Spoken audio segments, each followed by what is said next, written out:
দিয়ে পাঠক যেন সমাগম হয়, সেই তুলনায় আমি রয়্যালকে একটু সুন্দর করে সৌন্দর্য বর্ধিত করে রয়্যাল পাবলিকেশনটাকে ফুটিয়ে তোলার চেষ্টা করেছি, যেন পাঠকরা বইমেলায় এসে অন্তত তাদের মনের মতো করে স্টলগুলো ঘুরে দেখতে পারে। যদিও আবার প্যাভিলিয়ন অফ করে দিয়েছে, প্যাভিলিয়ন নেই সবগুলো স্টল, এটা একটা ভালো উদ্যোগ।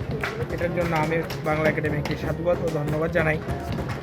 তারপরেও যেটা বলি যে বইমেলাটা মানে পাঠক মুখরিত বইমেলা এবার হবে না একজন প্রকাশক হিসেবে। আর যে আমাদের যে চাওয়াগুলো, এগুলো অনাকাঙ্ক্ষিত পাওয়া হিসেবে আমাদের এই থেকেই যাবে।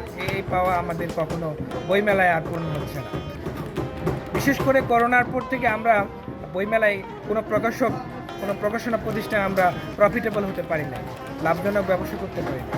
বিগত বছর যে দেশের সরকার ছিল না, এবার আমাদের সরকার প্রধান আছেন, এবছর কি ডিফারেন্ট কিছু মনে নতুন সরকারের প্রতি তো আমাদের নতুন যে প্রত্যাশাগুলো তার প্রকাশক হিসেবে তার মধ্যে স্টল ভাড়াটা মকুব করেছে, যেটা বিগত সরকার করে নাই, আমাদের উপর চাপিয়ে দিয়ে করা হয়েছিল।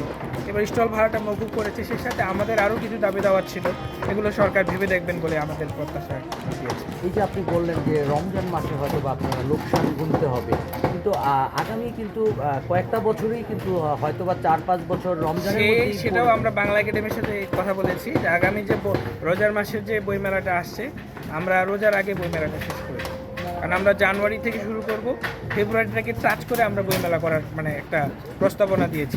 বাংলা একাডেমি বলছেন বইমেলা মূলত ফেব্রুয়ারি মাসকে সামনে রেখে, ফেব্রুয়ারি মাসেই তো আমাদের বইমেলাটা টাচ হচ্ছে ফেব্রুয়ারি মাসে, কিন্তু পুরো ফেব্রুয়ারি মাসটা আমরা রোজা করবো, বইমেলাটা করতে পারছি না। আমরা বইমেলাটা করব, কিন্তু ফেব্রুয়ারিটাকে টাচ রেখে আমরা বইমেলা করার প্রস্তাবনা দিয়েছি আগামী যে বইমেলাগুলো আসছে। এবার বইমেলায় কি ধরনের বই আপনারা এবার নতুনত্ব কি আছে বলে আমাদের এবার মাইলস্টোনকে নিয়ে আমাদের একটা নতুন টিমে আমরা একটা বই নিয়ে এসেছি।